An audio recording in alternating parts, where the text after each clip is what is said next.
यहाँ से एक बात और अर्ज करना चाहूंगा, नोट कर लेना हर एक आदमी। इस्लाम में फितनों का जो दरवाजा खुला है, बहुत बड़ा फितना, फितने का दरवाजा सिर्फ इस बुनियाद पर खुला है कि शख्सियत या उसूलों से टकराव हुआ है, तो लोगों ने उसूल को नजरअंदाज किया है, शख्सियत को कबूल किया है। इस बुनियाद पर फितने का दरवाजा खुलता चला गया। हालांकि गलत है चाहे कोई भी है। दूसरी बात जो हमारे यहाँ चली आई है, बेटा गया मुंबई, इत्तेफाक से एक्सीडेंट हो गया या और कुछ हो गया, बीमार हो गया, सारे लोग कहते हैं घर मंगाओ चाहे लाख रुपए खर्च हो जाए।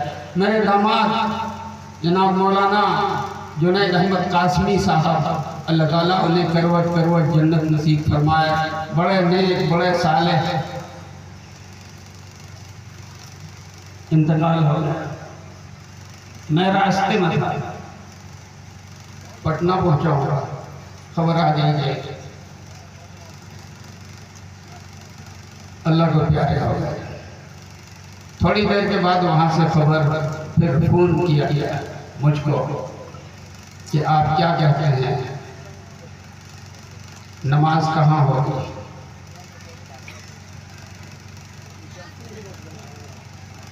मैंने कहा कि मैं वली नहीं हूँ, उनके वली, उनके वालिद खुद वहाँ हैं,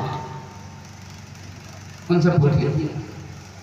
उन्होंने मेरी तरफ इशारा किया कि वो जैसा कहेगा वैसा ही होगा।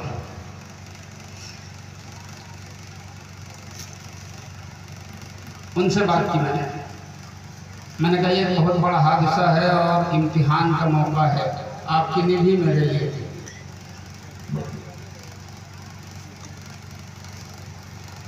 लेकिन इस मौके पर होश खोना अक्लमंदी नहीं है। मैं अपने वतन लाने की इजाज़त देता हूँ दो शर्तों के साथ। पहली शर्त यह है कि यहाँ लाकर आप मुझे उसके उनके जिंदा होने का यकीन दिला दें कि यहाँ ले आएंगे तो वो जिंदा हो जाएगा। मैं कहता हूँ उनको ले आओ। दूसरी शर्त यह है कि अगर जिंदा ना कर सको तो कम से कम इतना यकीन दिला दो कि यहाँ के कब्रिस्तान में लाके दफन करेंगे तो उनकी मग़फ़िरत यकीनी हो जाएगी और उनके दर्जात की बुलंदी यकीनी हो जाएगी। ये भी नहीं है तो मैं हरगिज़ इजाज़त नहीं देता। मैं आ रहा हूँ, नमाज नहीं होगी। रात का वक्त था, ट्रेन चल रही थी, मैंने कहा सुबह तक मैं पहुँच जाता हूँ। चुनांचे मैं हाजिर हुआ, नमाज मैंने पढ़ाई।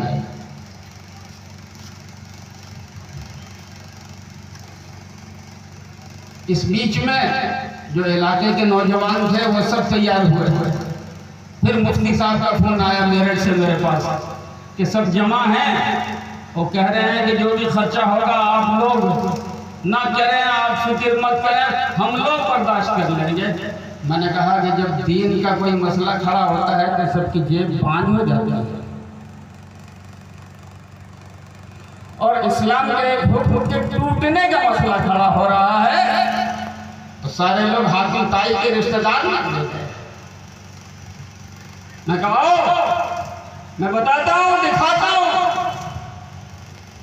जितने लोगों ने हज का सफर किया है जन्नतुल बकी से लेके उहद तक,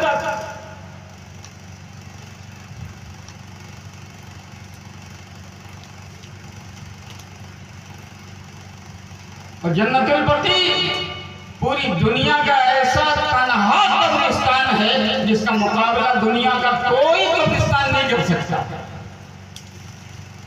क्योंकि जन्नतुल बकी के लिए मेरे आका सल्लल्लाहु अलैहि वसल्लम की दुआ है, अल्लाहुम्मा इग़फिर li अहली बकील ग़रक़द, ए अल्लाह बकी वालों की बख्शाइश कर दीजिए,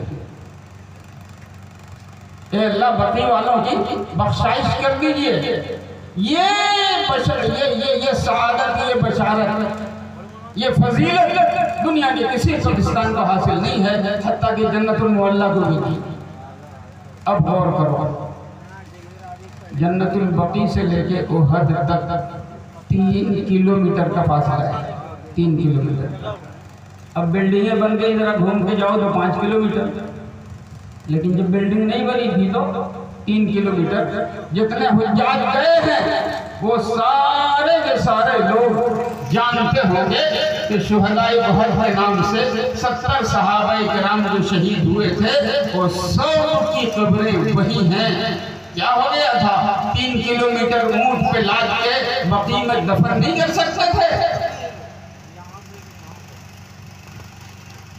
लेकिन इस्लाम ने हमें मुर्दा ढोना नहीं सिखाया है, इस्लाम ने हमें मुर्दा परस्ती नहीं सिखाई है, इस्लाम ने सही तरीका इख्तियार किया है। और आज लाश आ रही है, बराबर खबर मिल रही है, लाश आ रही है बेंगलोर से, लाश आ रही है मुंबई से, लाश आ रही है मुरादाबाद से। सारे एक तो ताखीर कर रहे हो। मुर्दा अगर अपनी जिंदगी में ये पसंद करता था तो उसे भी गुनहगार बना रहे हो और तुम भी गुनाह की दौलत खरीद रहे हो। 3 चीजें हैं। शादी में कहा गया, मेरे आका ने फरमाया कम से कम खर्च में करो। आका का हुक्म तोड़ने के लिए तुम ज्यादा से ज्यादा खर्च का जुगाड़ लगाते। मेरे आका ने फरमाया इंतकाल हो जाए जल्दी दफन करो। तुम 24 घंटे 36 घंटे आका का हुक्म तोड़ते हो, बहाना बनाते हो किसी के आने का। मेरे आका सल्लल्लाहु अलैहि वसल्लम ने मिजाज दिया और बनाया, जहाँ इंतकाल हो वहीं दफन करो। तुम लाश को ढो ढो के यहाँ से वहाँ तक ला लाएंगे। मैं एक बात अर्ज करता हूँ, मुआशरे की इस्लाह यूँ नहीं होगी, ऐसी हजारों कॉन्फ्रेंसें करोगे नहीं होगी। अपने अपने आप को तैयार करो कि हम जब तक जिंदगी गुजरे रहेगी, जब तक जिंदगी बची हुई है, हम अल्लाह की बात मान के चलेंगे, अल्लाह के रसूल सल्लल्लाहु अलैहि वसल्लम की बात मान के चलेंगे। उनके मुकाबले में कोई भी आए, चाहे कितना ही बड़ा क्यों न हो, हम किसी को नहीं जानते। अगर ये अहद कर लोगे मेरे दोस्तों, मेरे बुजुर्गों, तो तुम्हारी किस्मत बदलने से कोई रोक नहीं सकता, इज्जत की मंजिल पाने से तुम्हें कोई मना नहीं कर सकता। बस इसी चीज की जरूरत है और यही तन्हा वाहिद रास्ता है। अल्लाह मुझे भी तौफीक अता फरमाए, आपको भी तौफीक अता फरमाए। हम सबको अल्लाह ताला हिदायत और रहमत के साए में जिंदगी गुजारने की तौफीक अता फरमाए। वो आखिर दावाना अल्हम्दुलिल्लाहि रब्बिल आलमीन।